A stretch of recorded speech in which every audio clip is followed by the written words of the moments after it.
Hadith Abdullah bin Zayd al-Ansari.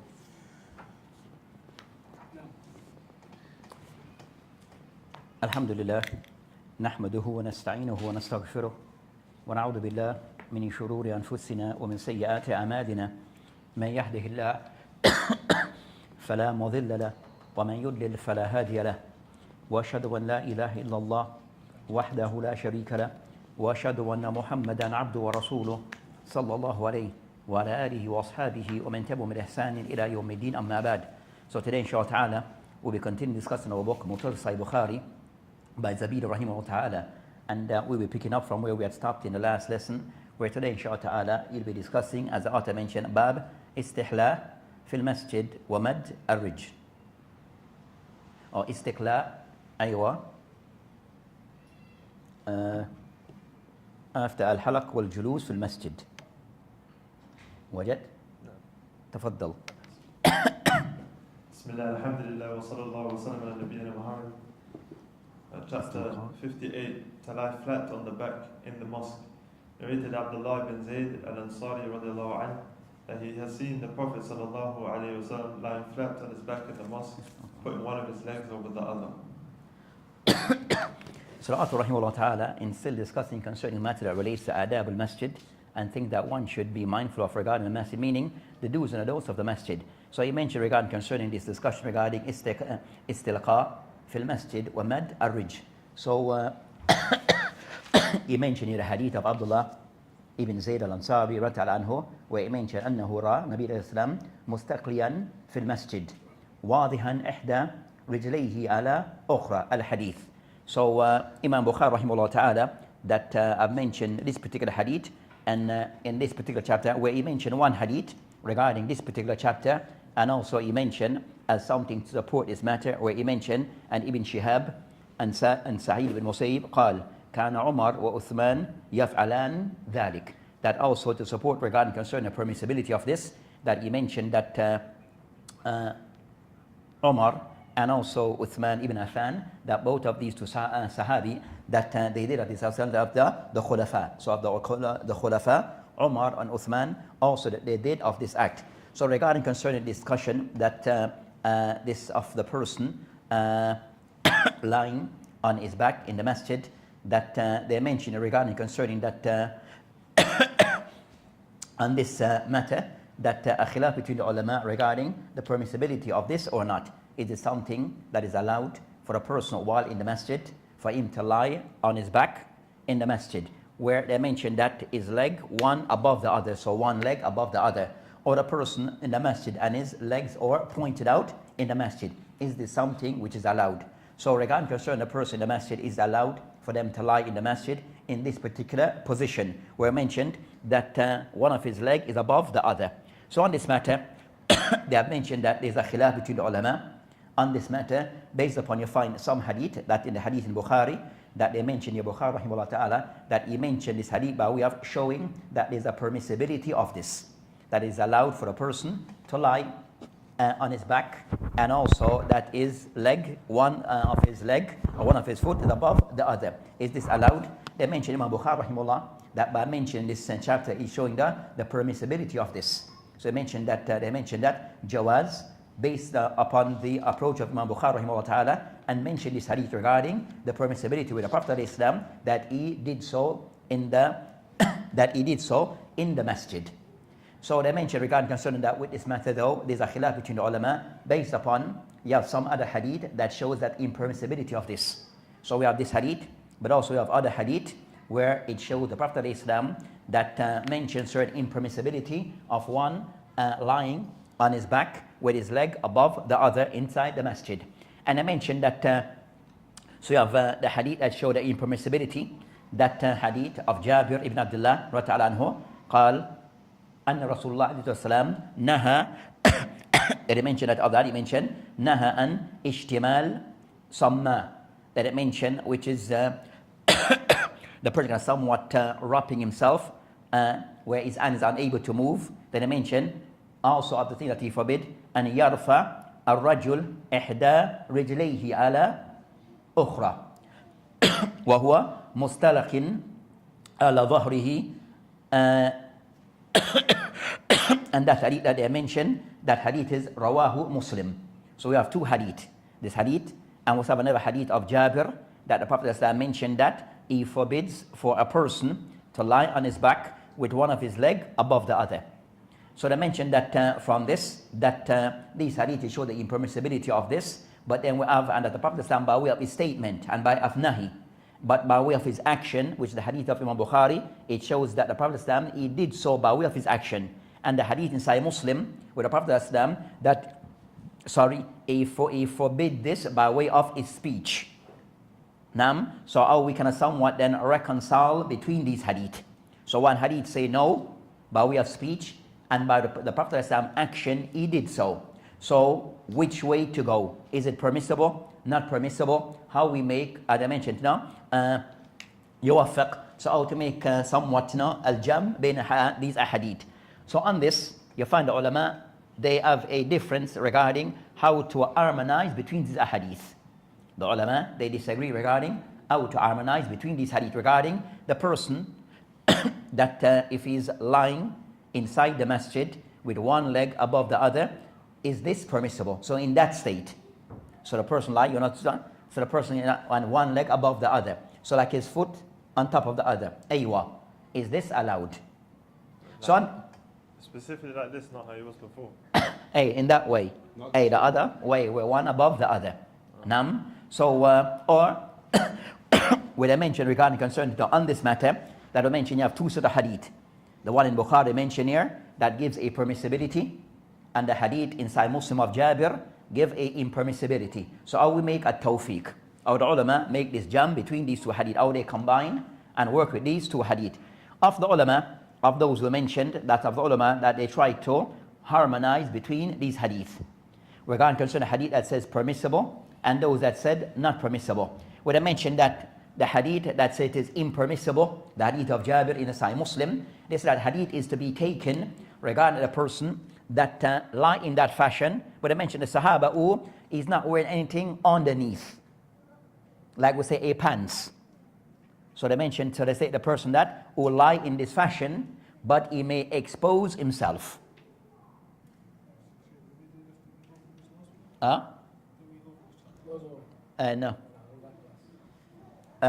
So where are we at? So those who kind of somewhat said that to combine between the hadith, they said the hadith that said it is forbidden to do so in Sahih Muslim, that is to be taken to be understood regarding that the person who sit in this way, one is leg above the other, where he may expose himself, because then they were not per se at times that wear what we call today underpants. They don't wear pants. So they don't wear izar, something below, but it's the one that's somewhat open. So they mentioned that, so the hadith that says it is forbidden is to be understood regarding in the manner of the person exposing himself while sitting in this fashion.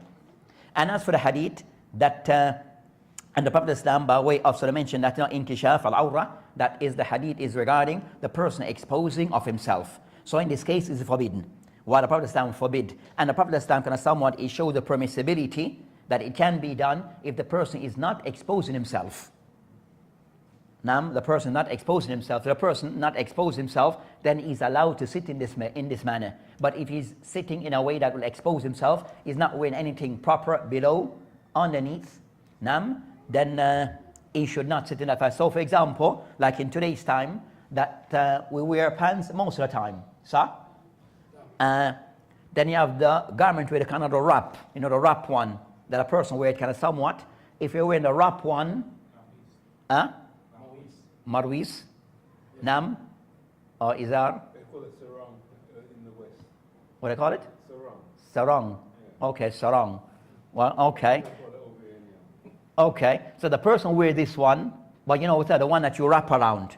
Yeah. That the person wear this, that he may, you understand, if that's the case, if it means he may expose himself, then he should not sit in that way. But a person who's wearing the normal pants as we know it, then in that case, because of the normal pants, he will not expose himself, then it's allowed to sit in this faction. So that's the concern, the first approach of the ulama regarding how to harmonize between these two hadith, regarding we're not allowed, but the Prophet Islam, he did so. Then the second approach is that of those who take this approach, they mention of the ulama who say that is allowed to do so based upon what we have just explained, that of those who take this view, we have Al-Bayhaqi, we have Al-Baghawi, they mention Khattabi, that they mention Abu Abbas, Al-Qurtubi, then also Ibn Jawzi, An-Nawawi, and others who mentioned, it is allowed based upon the person, if the person will wear a garment where he's not exposing himself, he can sit in this fashion. Then another view of the ulama, so the man that's Al-Jam, that's the view of Al-Jam, where they try to work with both dalil. The second opinion of the ulama on this matter is that they take the position that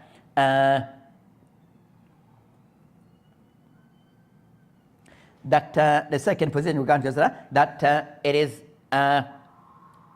they see it as the bab of an-naskh, that it was first not allowed, but then the Prophet ﷺ, he gave allowance. So the first hadith regarding concerning, so they see it as an-naskh by way of al-tarjih, where they see that that one, they give precedent to one hadith over another, where they said the first hadith that initially that they used to, the Prophet ﷺ forbid them for that reason, then later on the ruling it changed. So first it was not allowed, but then later on the ruling was changed where it became permissible. When I mentioned that this jam or nas, they say that one abrogate the other, but even they said whether we're able to can distinguish which of the time frame is first and then the other, it doesn't matter. They see that the way to understand the hadith, that is an-naskh by way of tarjih, where we take one hadith and we disregard the other. And this is why we say that the one that we disregard, the one that they disregard, it is abrogated.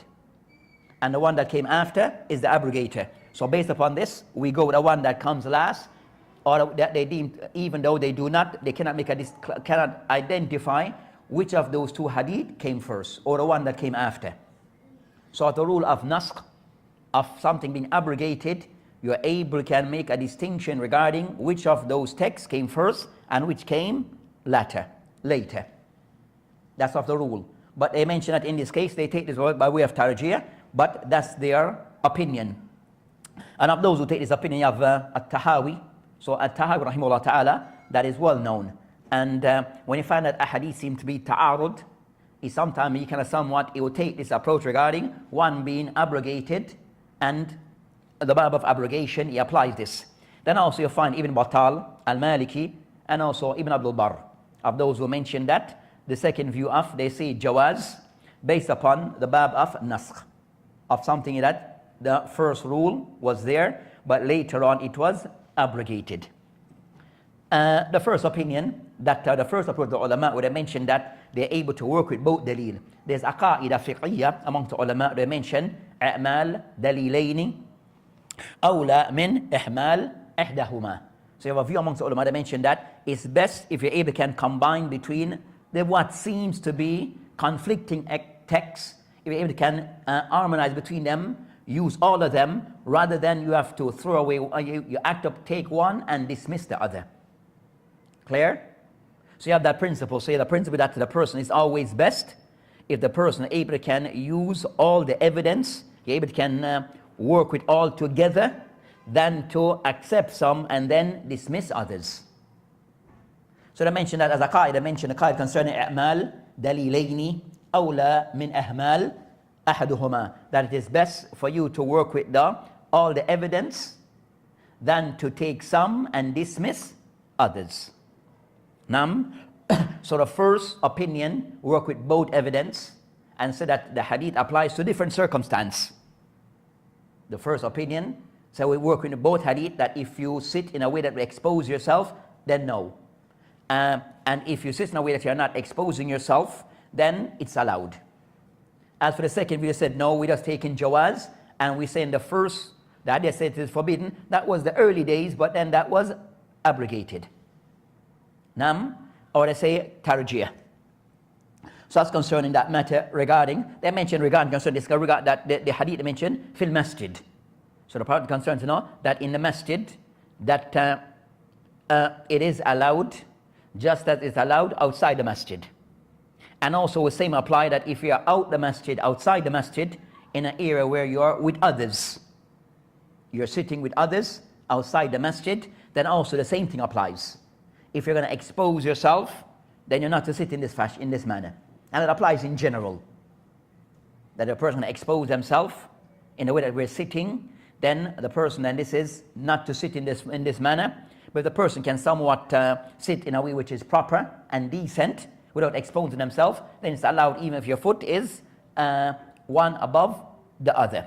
But the hadith they mentioned this case regarding fil masjid. Let me mention mustalqiyan fil masjid, that he was sitting in this fashion inside the masjid. Also from this they show the permissibility of a person sitting like this or resting. So it's like a resting position. So the person resting in this fashion, it shows the permissibility. As we mentioned that whether inside the masjid or outside the masjid, the rule applied regarding the person not exposing themselves. And also they mentioned a person that sitting with others, that it's best not to sit in this fashion, where such that your feet is like in their face. Now, so if you're sitting like sitting with others, not per se for resting, everyone like lying to rest, then that's different. With me? So if everyone is sitting, we're resting together, then, but if people are sitting and having a discussion, then a person should sit in a way which is respectful and decent, not per se sitting with, lying and your feet in front of others, and also in the masjid with others. So that's the hadith that is mentioned, but Imam Bukhari rahimahullah ta'ala mentioned this as to prove regarding that sitting in the masjid, it's allowed, resting, lying back in the masjid is allowed,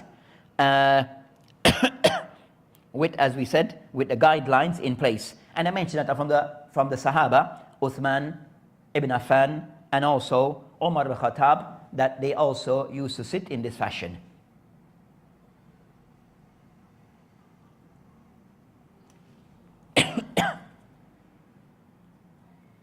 So that's concerning that particular this matter that is discussed. Regarding, I mentioned that this is in relation to of the adab of the masjid, and by this show the person concerned to know any way of the person relax in the masjid. So the person wishes to sleep in the masjid, it's allowed.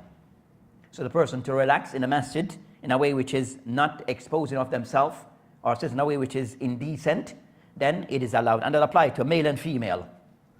So also for a female in the masjid, that they try to sit in a way which is decent, not sit in a way which is somewhat that may expose of themselves, even with other sisters, and the same thing with brothers. So that's concerning the hadith that is mentioned here by Imam Bukhari rahimahullah ta'ala as a part of the adab of the masjid. Aywa. Okay. This is it mentioned, or can it be said that for the right of the Prophet sallallahu alaihi wasallam doing that to show that it's permissible to do it, like jawaz, for him to do that, just to show us, to clarify that the nahi is not for tahrim, the nahi is not for haram, just to make it makruh. No, but if jawaz for the Prophet ﷺ, we're saying that the nah comes to that, no, that's by his action. Now, this hadith I will mention that here, the Prophet ﷺ, he did so, but then a nahi would be, you understand, we said nahi applies to the ummah, then we're saying that this is something that, says that jawaz means that it jawaz in the sense of, as we explained, jawaz, yes, in doing it shows that permissible, but then we have a hadith that says it's not permissible.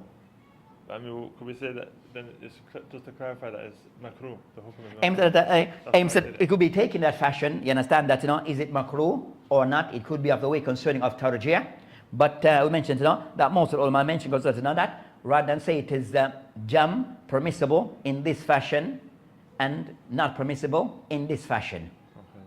Okay. So that's the approach that they take regarding this particular case. So that also of the way it's concerned that in certain masail that it could lead to karahiyah. You understand, with the Prophet Islam?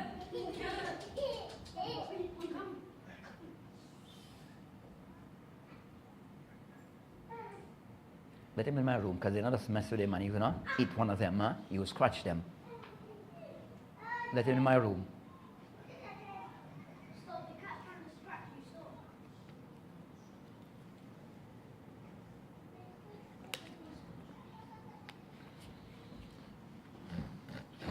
So that's concerning that hadith that is mentioned. They feed him. So if he wants to be fed. Aye. You mentioned it could be. Also found in certain cases regarding that, in certain cases, so the ulama may apply to say we base it a case by case regarding concerning of the ways of al-jam. So you have different ways concerning that if you have hadith or a hadith that seems to be opposing, one saying something something is forbidden, then we have another set of hadith as saying that indicating it is permissible. Think of it, it's open. It's open through the back stairs.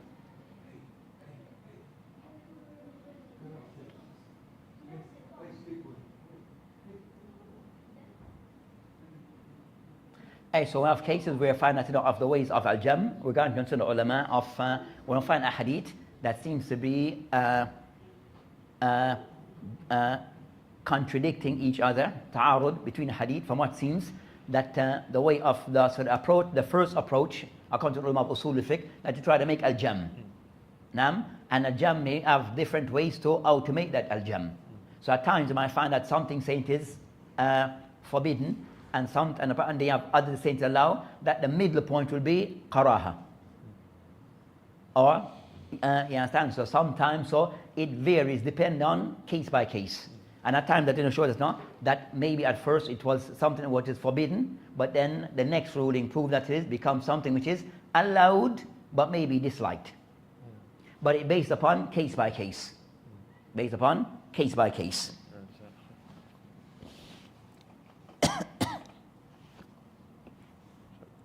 So I said the general rule is that the more the person able can use all the evidence, then that's always better than taking some and dismissing others. Alladhi bad. Chapter 59. To offer as-salat, the prayer, in a mosque situated in a market. Narrated Abu Hurairah radiallahu anhu. The Prophet sallallahu alaihi wasallam said, the salah offered in congregation is 25 times more superior to the salah offered alone in one's house or in a business center. Because if one performs ablution and does it perfectly and then proceeds to the mosque with the sole intention of offering a salah, then for each step which he takes towards the mosque, Allah upgrades him a degree in reward and forgives or crosses out one of his sins until he enters and crosses out one sin at each step till he enters the mosque. When he enters the mosque, he is considered in as-salah, as long as he is waiting for the salah. And the angels keep on asking for Allah's forgiveness for him, and they keep on saying, "O Allah, be merciful to him. O Allah, forgive him," as long as he keeps on sitting at his praying place and does not pass away. So the author, Hafidullah Ta'ala, that, or Rahimullah Ta'ala, he mentioned regarding concerning of those masail that are discussed concerning as-salat fi masjid al-suq. So he discussed regarding of those matters that are covered between the ulama, as-salat fi masjid al-suq. So the salat, establishing the salat in the masjid, in the suq. So he mentioned this hadith, that the hadith of Abi Hurairah ta'ala, and Nabi Sallallahu قال الصلاة الجميع mean concern الصلاة الجمع الصلاة الجمع. So he mentioned concerning صلاة الجمع تزيد على صلاته في بيته, that the salat that is prayed in a congregation, it is better than the person who prays by himself in his house. Then it mentioned that وصلاته في سوقه, and also the person who prays by himself. So the person who prays with a jama'ah, then that salat, it carries more reward, more virtuous than the person who prays by himself in his house, or the person who prays by himself inside the suq. Then it mentioned so this hadith mentioned regarding concerning that, but Imam Bukhari rahimahullah ta'ala mentioned that, Imam Bukhari rahimahullah ta'ala, he mentioned this particular hadith regarding a discussion between the ulama regarding that, is it permissible regarding establishing a masjid inside the suq? Or salat inside the suq. So a discussion between the ulama on this topic regarding establishing a masjid or praying inside of the market, is this something which is allowed? And this is based upon another hadith where the Prophet ﷺ mentioned in the Saheeh Muslim, where the Prophet ﷺ said in this hadith, with the hadith of Abu Hurairah ta'ala anhu, قال أحب بلال, where the Prophet ﷺ mentioned أحب بلاد إلى الله مساجدها, that the most beloved of places to to Allah subhanahu wa ta'ala is the masajid. وَأَبْغَضْ بِلَادْ إِلَى اللَّهِ أَسْوَاقُهَا. And the most disliked or the more hated places to Allah subhanahu wa ta'ala are the places of the marketplace. So they mentioned that the hadith in Sahih Muslim, that based upon this hadith, it shows regarding that the masajid are more beloved to Allah subhanahu wa ta'ala, and also the place of the marketplace is the most disliked place to Allah subhanahu wa ta'ala. So I said based upon this, it showed that praying in the marketplace is disliked, because that place is disliked to Allah subhanahu wa ta'ala. So Imam Bukhari rahimahullah, he mentioned this to show concern that that's not the case, and that the prayer and establishing a masjid inside the marketplace is permissible, even though in general the marketplace is considered to be a place that is disliked by Allah subhanahu wa ta'ala. So is also Salat and a masjid inside such place also something which is disliked and not to be done. So Bukhari rahimahullah ta'ala, he mentioned this hadith with this chapter, Bab as-Salat fi Masjid as-Suq, to discuss concerning that it is something which is allowed. It is something which is allowed. So he mentioned that jawazuha fihi, yani that it is permissible for one to pray inside the marketplace. It is allowed for one to pray inside the marketplace. As he mentioned that some of the ulama that they have this take the position that because the Prophet mentioned, as some narration mentioned, Sharul Buqa, that some narration mentioned Sharul Buqa aswaquha, that the most disliked, the worst of place are the marketplace. Even though that hadith, there's some kalam about it. So you have two hadiths regarding concerning the wording of Sahih Muslim that I mentioned, Ahabbu bilad ilallah masajiduha, that the most beloved of places to Allah subhanahu wa ta'ala is the masajid or masjid. Then you have another narration, and then I mentioned وَأَبْغَضْ bilad ilallah aswaquha, and the most disliked of places by Allah subhanahu wa ta'ala are the marketplace.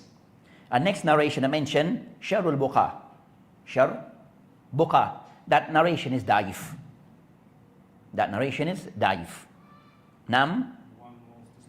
And the one most disliked is Saheeh. The one about the shar, the one that says the most hated, the more evil. Shar, like the more evil as places.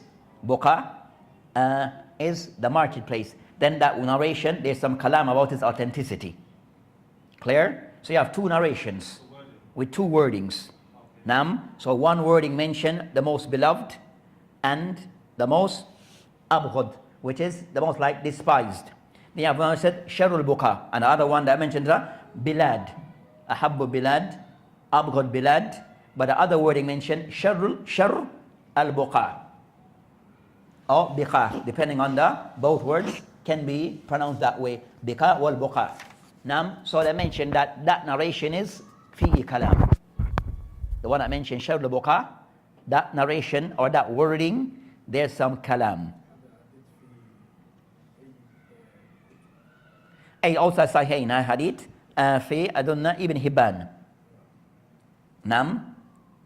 But overall you have that discussion between the ulama that so the discussion go back regarding concerning that they mentioned. So in the hadith they mentioned that when it mentioned concerning that in the hadith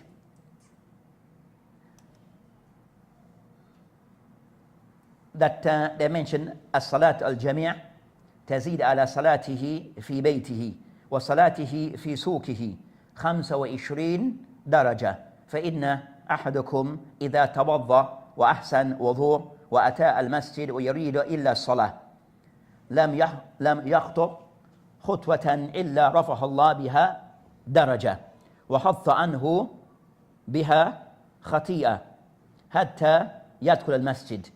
So they mentioned regarding concerning that this particular hadith that they mentioned that as-salatul jami', that meaning concerning as-salatul jama'.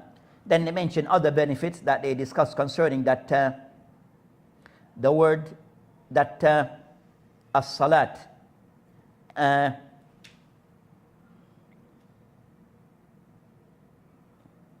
they mentioned regarding from this they mentioned the permissibility regarding of praying inside the market mentioned وَصَلَاتِهِ فِي سُوقِ وَصَلَاتِهِ فِي سُوقِ. So as-salatihi fi suqi, regarding that, and the salat inside the marketplace, show that it's permissible to pray inside the marketplace. It shows it showed the permissibility of praying inside the marketplace. Then I mentioned also concerning salatihi fi suqi, if it is allowed for a person to pray individually, then also as a jama'ah is also allowed for a group to pray in the masjid. So if they were to establish a masjid inside the market area, then also it is allowed. And that masjid would be it will still fall under being the most beloved places to Allah subhanahu wa ta'ala, because it's a masjid, even though it's inside the marketplace. So to be exempted.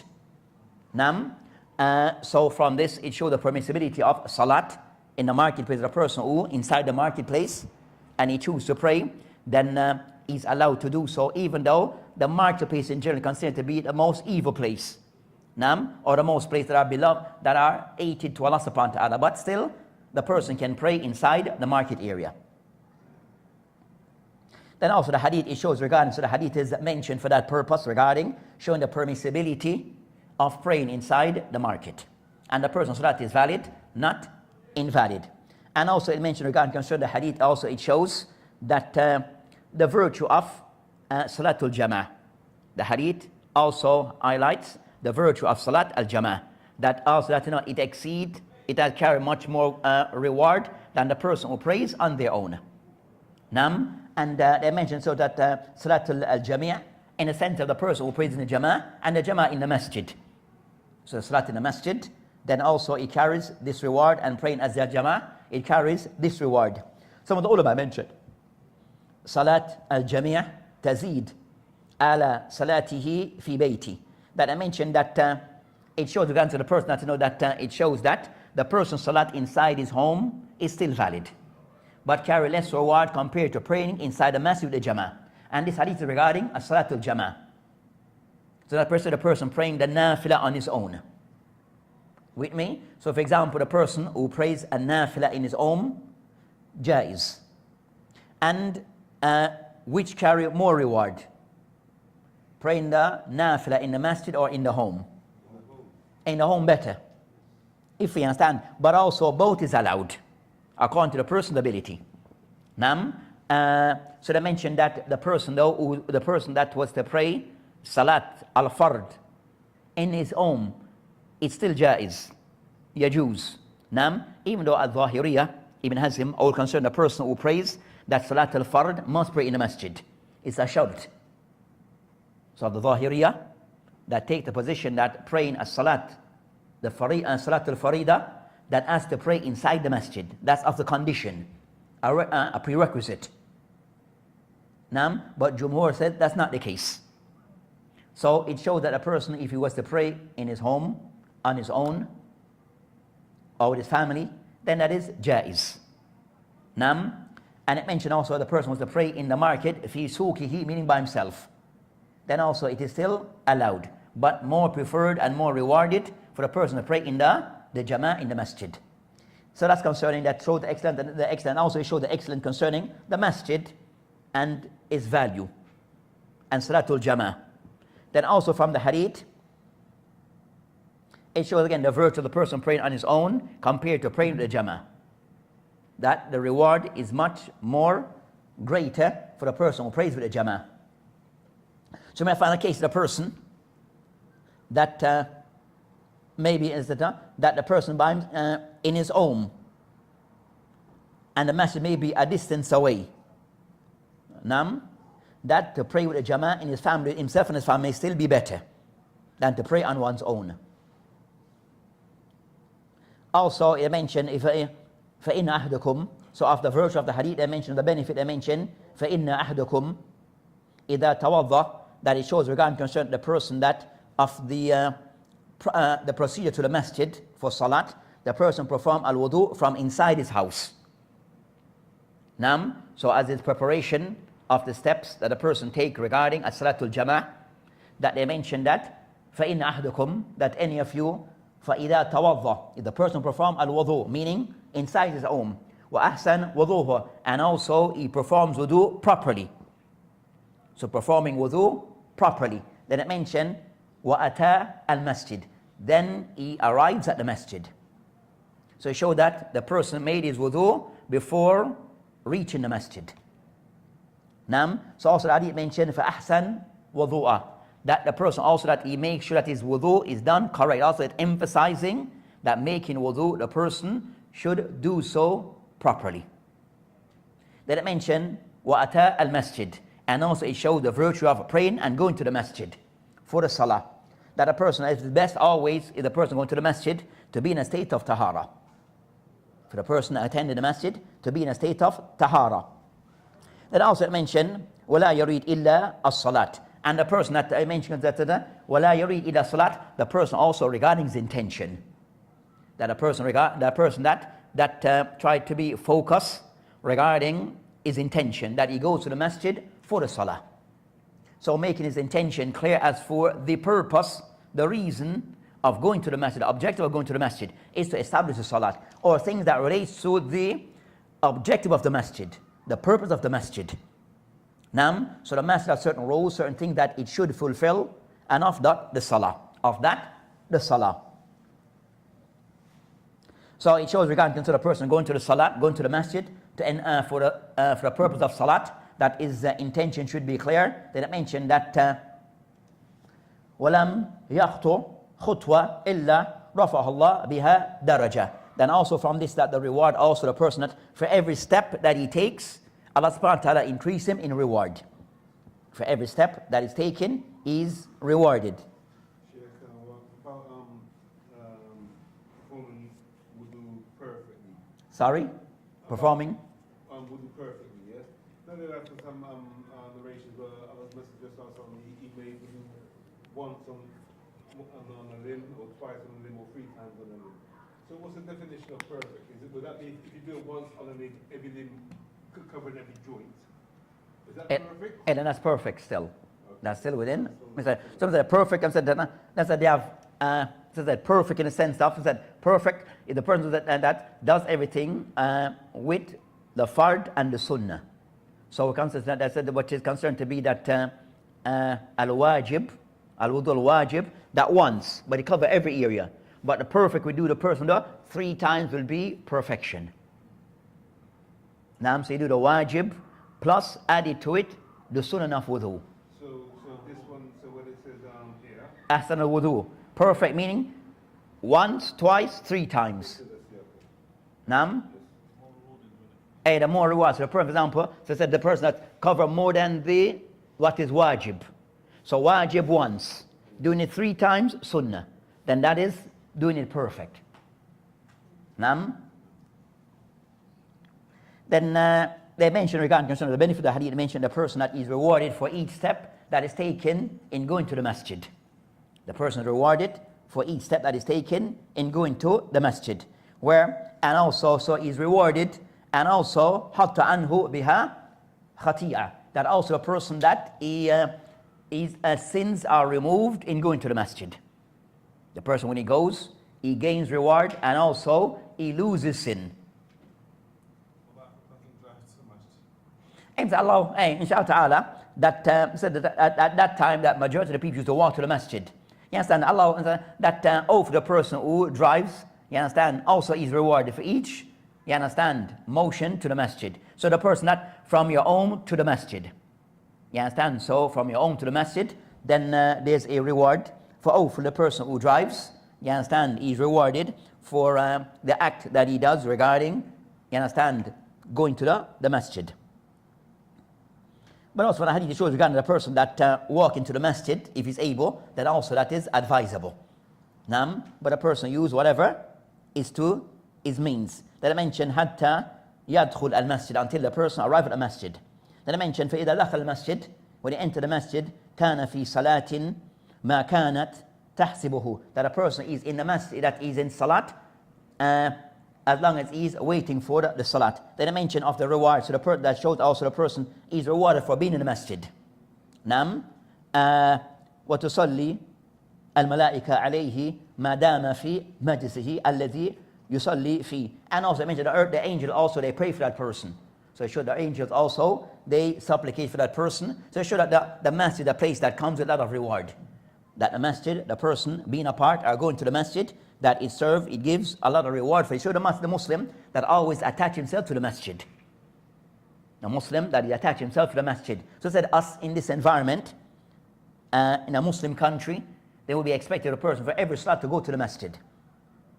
Now, in a Muslim country, where the access to the masjid is much easier, and we hear the adhan, then a person should try to pray or make effort in praying all the salawat in the jama'ah, in the masajid.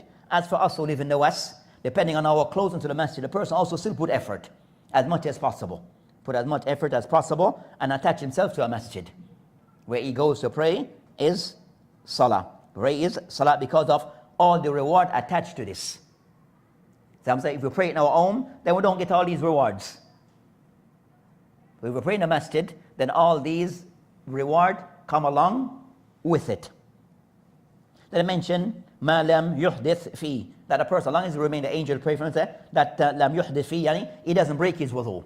He doesn't nullify his wudu. So that's concerned that hadith mentioned overall the virtues for the masjid. So it shows the virtue of masajid compared to other places on the earth or other places.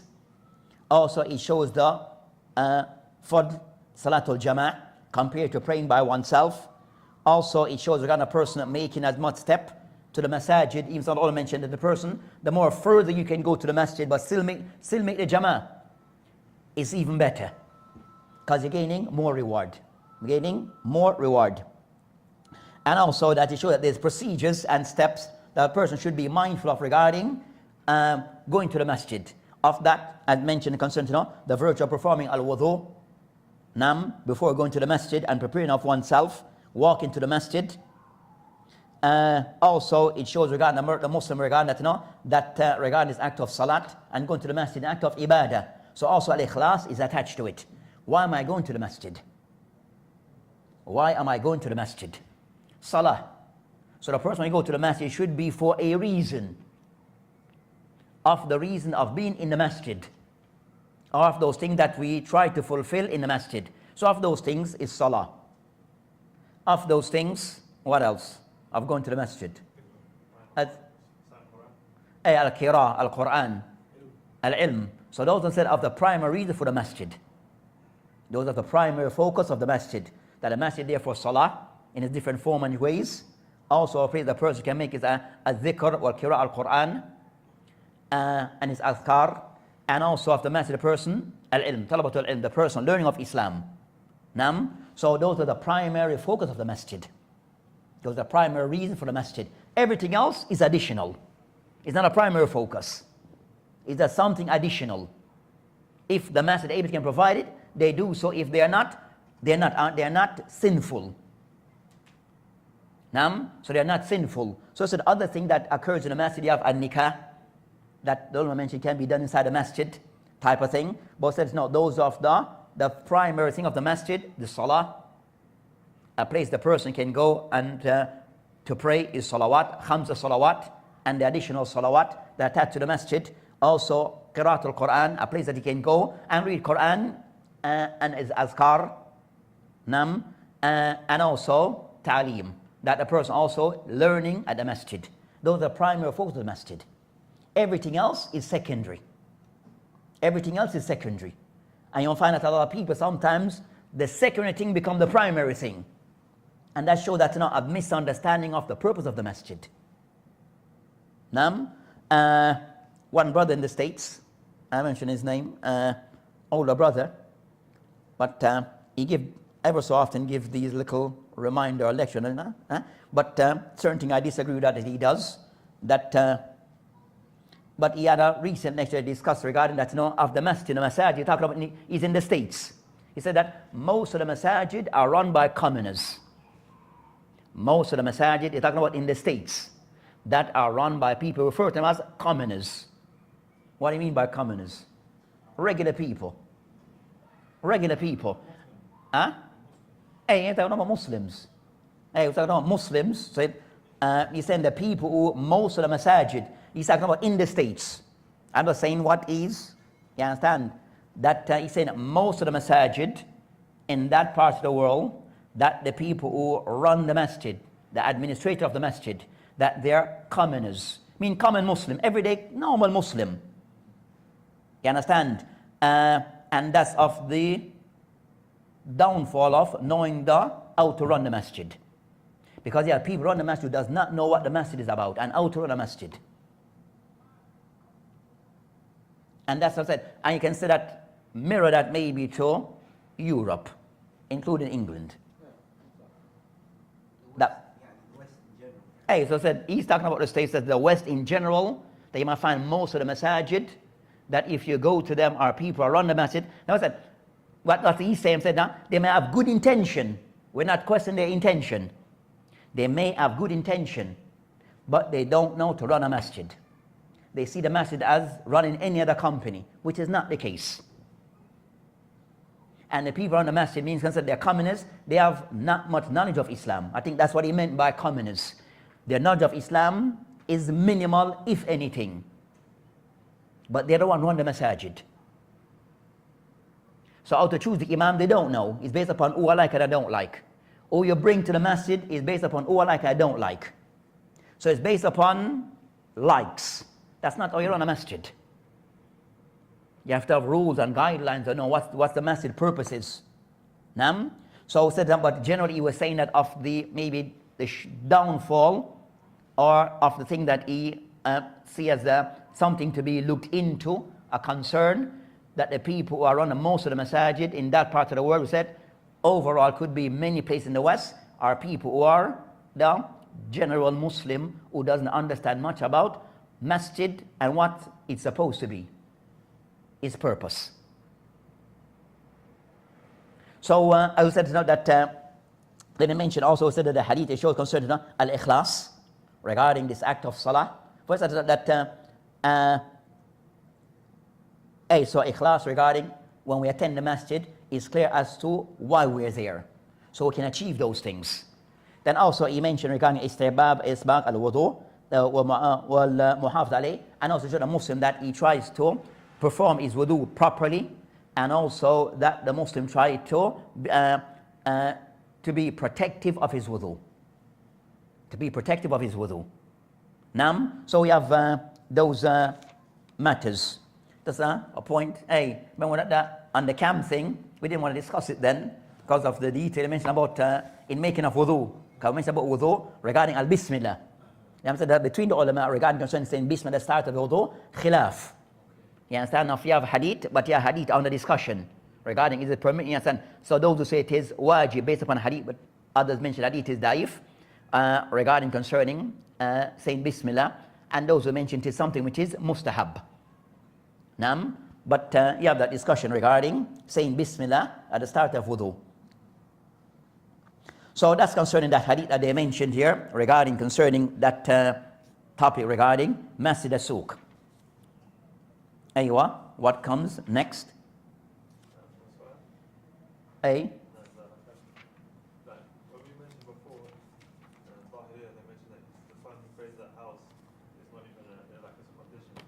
So when we say that the one that prays in their home without an excuse, instead of coming to the masjid, his prayer is valid, but he's done something simple by not coming to the masjid without any excuse. The Zahiriyah see it as something which is, so you have the view of the Zahiriyah, it is shart, lisahtu salat, that for a person regarding praying in the masjid, even if you live next door to the masjid, some hadith, but the hadith is weak regarding, even next door to the masjid, you must pray in the masjid. The hadith is daif, but they kind of somewhat, they have used the hadith and to say that, that they see it as a condition for your hadith, for your salat to be valid, you have to pray in the masjid, meaning compulsory salat.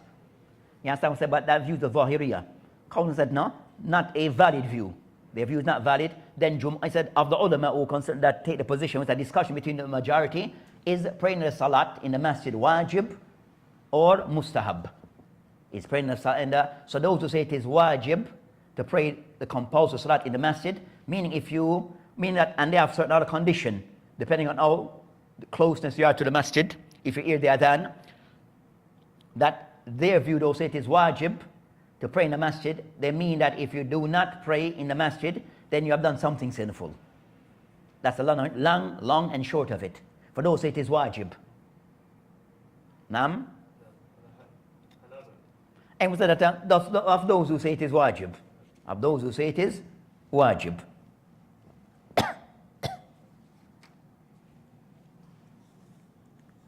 Hey, so then author, he mentions the next chapter. What's the next chapter he mentioned there? Tashbik. Is that the one? Aywa. Chapter 60, to clasp one's hands by interlocking the fingers in the mosque or outside the mosque. Hadith 300, narrated Al-Musa radiallahu anhu. The Prophet sallallahu alayhi wa sallam said, a faithful believer is like the bricks of a wall, enforcing each other, while saying that the Prophet sallallahu alayhi wa sallam cast his hands by interlocking his fingers. And then author, Hafidullah Ta'ala or Rahimullah Ta'ala, he mentioned this particular chapter regarding of those adab that relates to the masjid. That he mentioned tashbiq asabi' fil masjid wa ghayru. That the person interlocking his fingers, which is like this, in the masjid and other. So that's a discussion regarding which is it permissible, is it allowed or not allowed, or the hukum regarding the person while in the masjid to interlock between his fingers. Is this allowed or not allowed? On this matter, the discussion, it revolves around that the person, you have hadith that mention a person going to the masjid. Then a second set of hadith, some hadith about a person going to the masjid and doing so. And next to the hadith regarding the person in the salat. And a person muntazir, a person waiting for the salat and after the salat.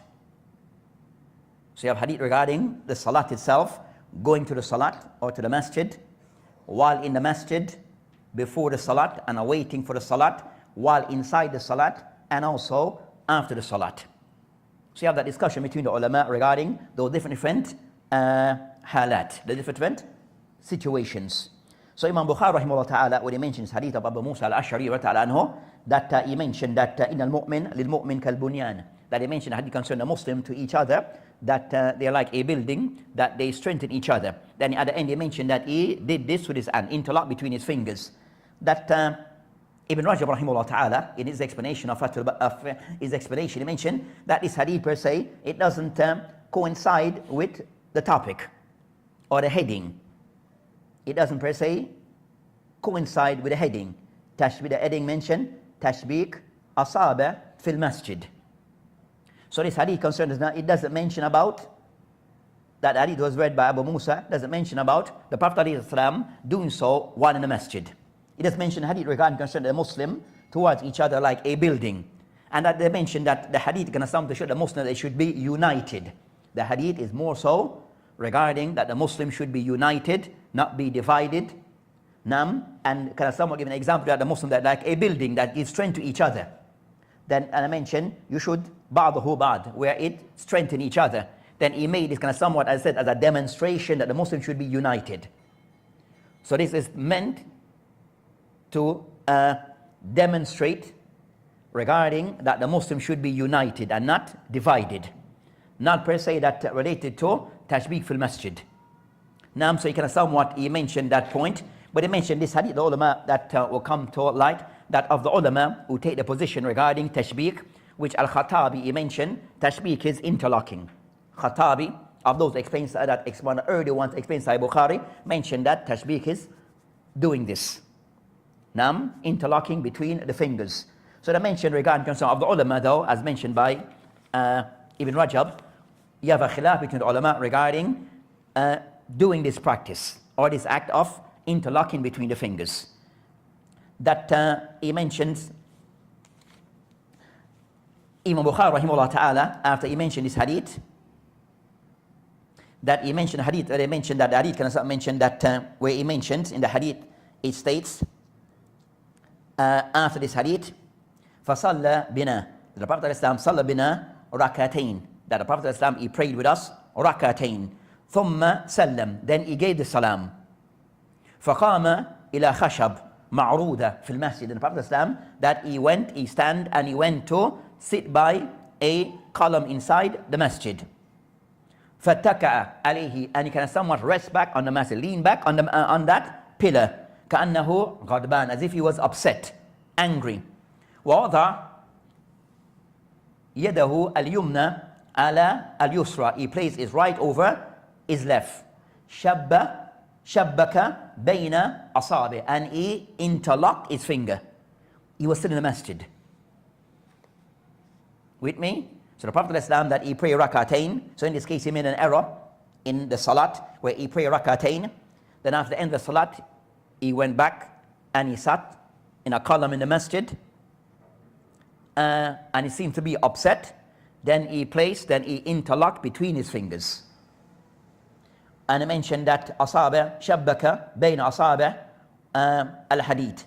But it mentioned a point that he did this act of interlocking his finger while in the masjid. But I mentioned here tashbik asabi fil masjid. So from this they mentioned that of the ulama who state that it is permissible. That it is permissible for one to interlock their finger inside of the masjid. It is stated in Al-Waqi' rahimahullah ta'ala قال حدثنا ربيع بن الصبيع قال رأيت حسن يعني حسن البصري في المسجد هكذا شبك, that he was interlocking in between his finger, interlocking between his finger. والحرب mention was Harb Kirmani mention رأيت إسحاق راهوية جالسا في المسجد يقرأ, that he mentioned that I saw Harb mentioned that I saw Ishaq ibn Rahuya one of أئمة الكبار جالسا في المسجد, that he was sitting in the masjid يقرأ reading وشبك أصابعه, and he was interlocking between his fingers. So let's say from this of the ulama ulatina, it is something which is permissible, that of those who give a permissibility that a person is allowed to do so while in the masjid. And they use these evidence as they prove regarding that hadith that we mentioned of, they said the hadith of Dhul Yadayn, the Prophet ﷺ praying 2 rak'atayn, and then also they use the case concerning Hasan al-Basri and also Ishaq al-Rahuya.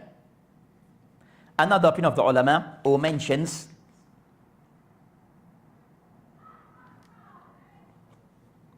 that as for this particular act, that there's some hadith I mentioned about it is not permissible. That's some hadith upon the Prophet ﷺ that it is not permissible for one to do so. Of those hadith, that's in Abu Dawood, we meet a hadith in Abu Dawood that it mentions the hadith, the counter number, they mentioned the hadith 562. It mentioned the hadith, it states that the hadith of Kab ibn Ujrah, that قال رسول الله صلى الله عليه وسلم قال إذا توضأ أحدكم فأحسن وضوءها, if any of you makes wudu, then perform wudu properly. ثم خرج آمدا إلى المسجد, and he leaves out with the intent of going to the masjid. فلا يشبكن يديه, he should not interlock between his finger. He should not interlock between his finger. فإنه في صلاة, because he is in the salah. That hadith in Abu Dawood and others. They mention regarding the hadith that the hadith it shows regarding the person that even on your way to the masjid you should not do so. The hadith of Abu Dawood, even on your way to the masjid you should not do so. And also because I mentioned that فَإِنَّهُ فِي صَلَاةٍ, because as if you're in the salah.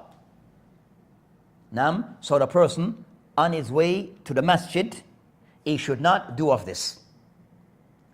So even more so when he's in the masjid, in the salat, he should not do so. But I mentioned this hadith, that they mentioned that this hadith were read from Saheeh, Sunan Abu Dawood by Saheeh, Sunan Abu Dawood by man? Shaykh Al-Bani. So Shaykh Al-Bani rahimahullah, that he have Saheeh, Sunan Abu Dawood, wa Kutub as-Sunan, he has a Saheeh. Then he mentioned this hadith, Saheeh. Mentioned the hadith is authentic. So of those that ulama mentioned that the person should not do so based upon this hadith. Of the ulama who take the position the person should not do of this act regarding based upon this hadith of Abu Dawood, as mentioned Abu Dawood regarding this practice. But they mentioned that, so that's Shaykh Al-Bani said the hadith is what? Sahih.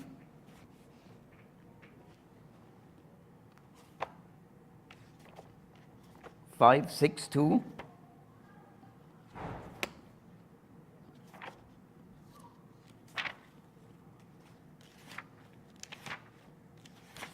So this is again the same hadith of Kab ibn Ujr that he mentioned إِذَا تَوَضَّ أَحْدَكُمْ فَأَحْسَنَ وُضُوء, that we mentioned the hadith. Then they mentioned that this one now, the checking of this one, they mentioned that hadith number 3 mentioned إِسْنَادُهُ دَعِيف. In this one, they mention isnaduhu da'if. And this is Sheikh Shuhaib Arnaud in his checking of Sunan Abu Dawud. So he mentioned that isnaduhu da'if. We said Sheikh Albani said hadith is what? Sahih. But then Arnaud is saying, Sheikh Arnaud is saying, isnaduhu da'if.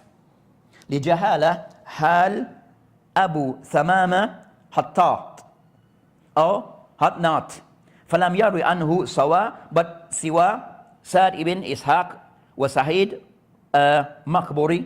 Then he mentioned that discussion.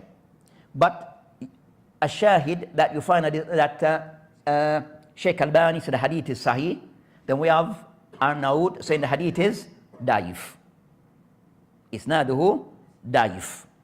Nam.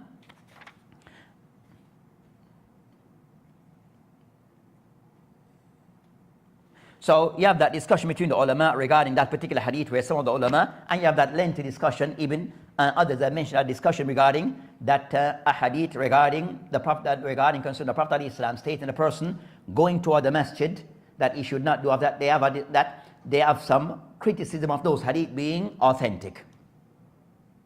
Then we have said you have some of the ulama who hold the hadith to be daif. So you might have a khilaf. So you have a khilaf between the ulama regarding of this practice. So of those who mention it is permissible, mutlaqa, that the person on his way to the masjid and while in the masjid is allowed. And of those who all take the position, as we mentioned, that of those who take the position that is something which is disliked or something not to be done regarding this matter, that even Ibn Rajab rahimahullah ta'ala, when he mentioned this hadith of that we had mentioned of in the Abu Dawud, of the hadith of Ka'b ibn Ujr, that he mentioned خرج إمام أحمد أبو داود وترمذي ابن ماجه وفي إسناده اختلافا كثيرا واضطراب. That's Ibn Rajab al-Hanbali. Now, so you have a lengthy discussion regarding this particular hadith that they mentioned that Al-Ismaili, he states regarding this matter regarding وفي الصلاة أو حكم من كان في صلاة كمن يمشي في المسجد أو يجلس فيه لانتظار الصلاة. So of those who mentioned the person should not, of a way that you try to combine between the hadith, that the person on his way to the salat, he should not do so. While in the masjid waiting for the salat, he should not do so, meaning interlocking between his finger. Now, after salat, is allowed. According to, of those who try to work with all those hadiths. But those who mentioned that those hadith, that the one who said the hadith of Ka'b ibn Ujr is authentic, you are not to interlock on your way to the masjid while you're waiting for the salat and during the salat. But after the salat, you can do so. Based upon hadith that we mentioned of the Prophet ﷺ, that regarding that ﷺ, that he prayed rakatain, then went to the column, and then he did this. Then of those who mentioned that it is allowed because the hadith about doing so before, they are not authentic. The hadith that state the person is not to do so before the salat, they said those hadith are not authentic. So based upon that, you are allowed to do so whether before the salat or after the salat.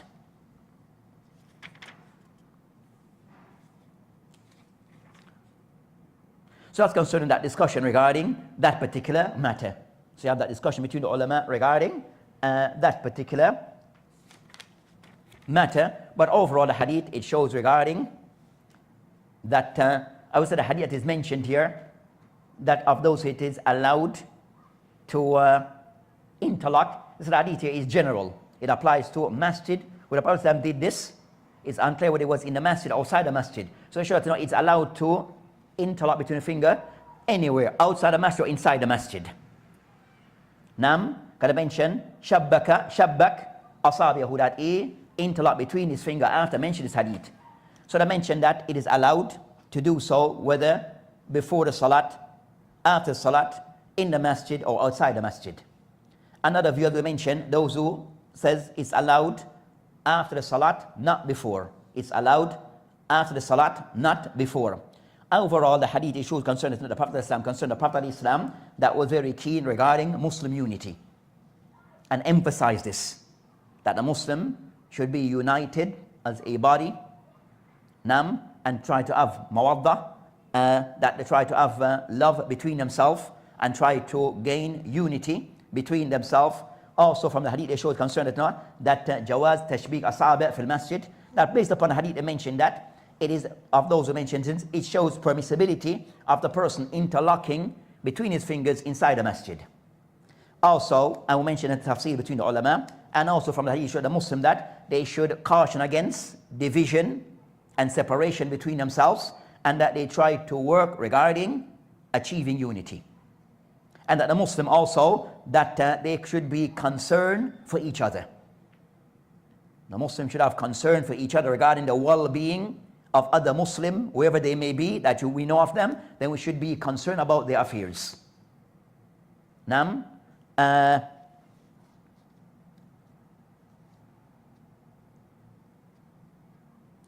you find that of those kids, the Muslims that are in those countries, like in our time, that are facing what they're facing in Palestine and in Sudan and other places that they're facing that now, we should be concerned about their well-being. We should be concerned about their well-being. So that's concerning of those things that are generally mentioned regarding this particular hadith. He mentioned a hadith that comes after, isn't it? We discussed that hadith in the next lesson, which is the hadith we have mentioned, that he mentioned a second hadith. We discussed that one in the next lesson, inshallah ta'ala. We'll end here. Wabillahi ta'ala tawfiq.